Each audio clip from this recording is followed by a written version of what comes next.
ज्ञान की पाठशाला में आप सभी का स्वागत है। आज हम लोग देखेंगे एक इन्वेस्टमेंट का स्कीम है जो बेटी के लिए किया जाता है। तो उसको हम लोग समझेंगे, है ना। इसलिए वीडियो को ना शुरू से लेके अंत तक देखना है, जब भी आप पूरे डिटेल में समझ पाएंगे और उसका आप प्रॉफिट और नुकसान जान पाएंगे। ठीक है, तो प्लीज़ आपको शुरू से लास्ट तक देखना है, आपको देख के समझना है। ठीक है, क्योंकि ये इन्वेस्टमेंट के लिए है। तो ये सुकन्या समृद्धि योजना है ना, जो गवर्नमेंट ने बेटी बचाओ बेटी पढ़ाओ जो कैंपेन था, उसी कैंपेन के तहत ये स्कीम लाया गया था। तो इस स्कीम को लाने के लिए उनका पर्पस ये था कि जो बेटी के लिए शिक्षा और बेटी की शादी के समय जो एक्सपेंसेस होते हैं, है ना, उसको पूरा तो नहीं कर सकते इस इन्वेस्टमेंट से, या फिर मतलब लेकिन मतलब उसको उसको कम करना है ना, और रिटर्न अच्छा देते हैं, है ना। गवर्नमेंट बैक्ड ये प्लान है, इसलिए उन लोगों ने रिटर्न अच्छा रखे हैं, इंटरेस्ट रेट अच्छा रखे हैं। ठीक है, तो आइए हम लोग देखते हैं कि जो इसमें 4-5 पॉइंट हैं उसको समझते हैं। कि सबसे पहले ये है कि एलिजिबल कौन होंगे। ठीक है, कौन से गार्जियन एलिजिबल होंगे। तो एलिजिबल वो होंगे, सबसे पहला कि जिनकी बेटी है ना, जिनके पास बेटी है वो सुकन्या समृद्धि योजना में इन्वेस्टमेंट कर सकते हैं। ठीक है, उनके बेटी का उम्र 10 साल से कम होना चाहिए। ठीक है, राइट, क्लियर।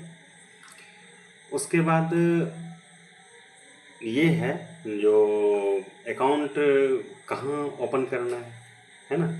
तो ये आप किसी भी अपने नज़दीकी पोस्ट ऑफिस या फिर अथराइज जो बैंक है उसमें आप जाके अकाउंट ओपन कर सकते हैं, करवा सकते हैं। ठीक है, ये भी क्लियर हो गया कहाँ जाना है अकाउंट ओपन करवाने। ठीक है, अब तीसरा मुद्दे की बात ये हो आता है जो कितना पैसा हमें देना है, इन्वेस्टमेंट कितना पैसा करना है। तो ये तो आपके फाइनेंशियल बैकग्राउंड पे डिपेंड करता है, जो आपकी इनकम है उस पर डिपेंड करता है। बट 250 रुपये से अकाउंट ओपन करवाना है आपको। ठीक है, उससे कम में अकाउंट ओपन नहीं होता। और ईयरली आप 1.5 लाख रुपए तक कर सकते हैं। और ऐसा नहीं है कि जो मतलब 1 टाइम या फिर 2 टाइम, मतलब आपको जब पैसा आपके पास अवेलेबल हो आप जाके 1.5 लाख रुपए तक कर सकते हैं।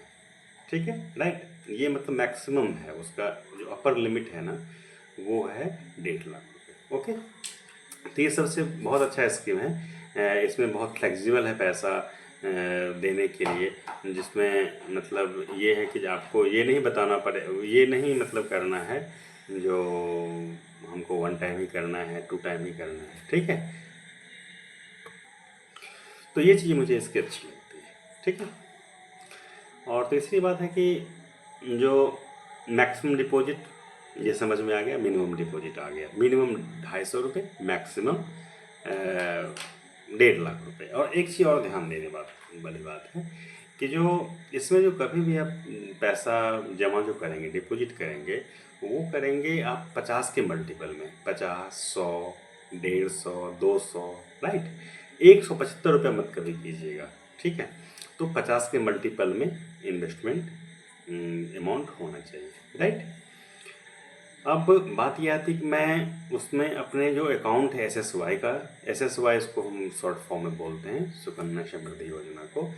SSY का जो मेरा अकाउंट है उसमें हम कौन से माध्यम से कैसे जमा करें।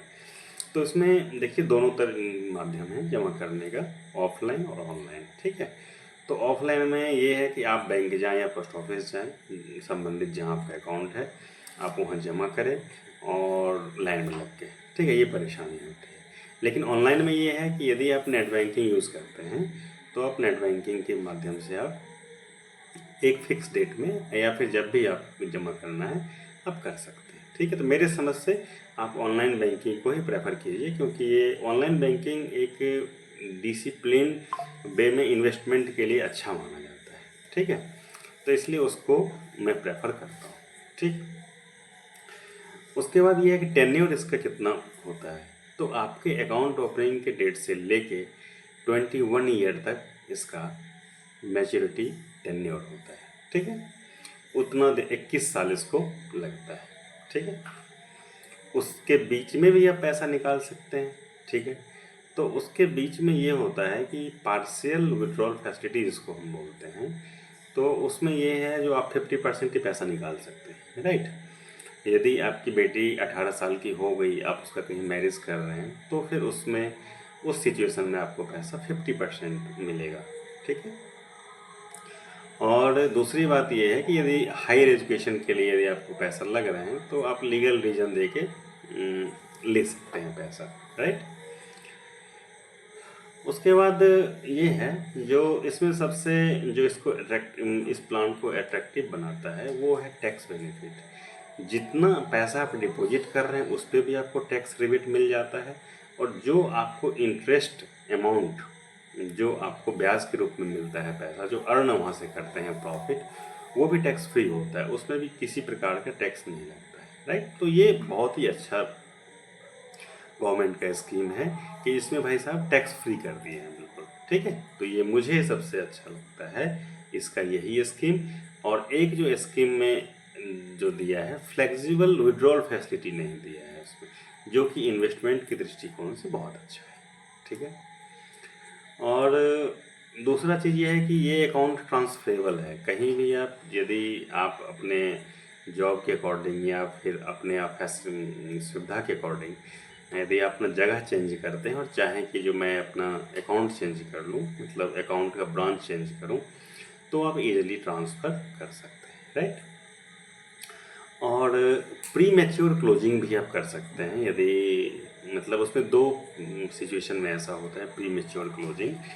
यदि अनफॉर्चुनेटली यदि बच्ची का डेथ हो जाता है, जो बेटी है उनका डेथ हो जाता है, तो आप प्री मैच्योर क्लोजिंग फॉर्म तो 1 मंथ या 3 मंथ पहले, जो भी मतलब बैंक का रूल होता है, किसी कोई बैंक बोलते हैं 3 मंथ पहले और कोई बोलते हैं 1 मंथ पहले, आप वो करके दे दीजिए तो आपका वो क्लोज हो जाता है, और जो भी पैसा है, जो भी नाम्स के अंतर्गत आता है पैसा, वो आपको मिल जाता है। दूसरा ये है कि आपकी बेटी को यदि शादी करनी है और आगे उसका कोई पढ़ाई नहीं करनी है, ठीक है, शादी करना है, तो आप प्री मैच्योर क्लोजिंग के लिए अप्लाई कर सकते हैं, ठीक है।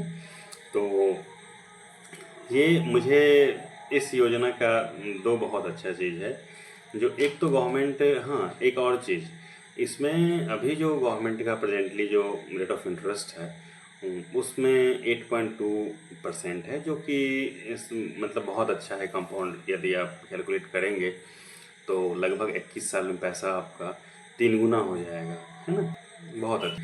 तो इसलिए, और एक इसमें विड्रॉल फैसिलिटी नहीं है, जो कि मुझे अट्रैक्ट करता है बहुत ज़्यादा, कि छोटे मोटे खर्चे के लिए हमें पैसा यूज नहीं कर सकते हैं, ठीक है। तो इस चीज़ को ध्यान में रखते हुए जिन्होंने करा लिया है उस वो कंटिन्यू रखें, और जिन्होंने नहीं कराया है प्लीज़ करवा लीजिए, क्योंकि ये गवर्नमेंट बैक्ड प्लान है और गवर्नमेंट का भी इसमें नुकसान नहीं होने देगा।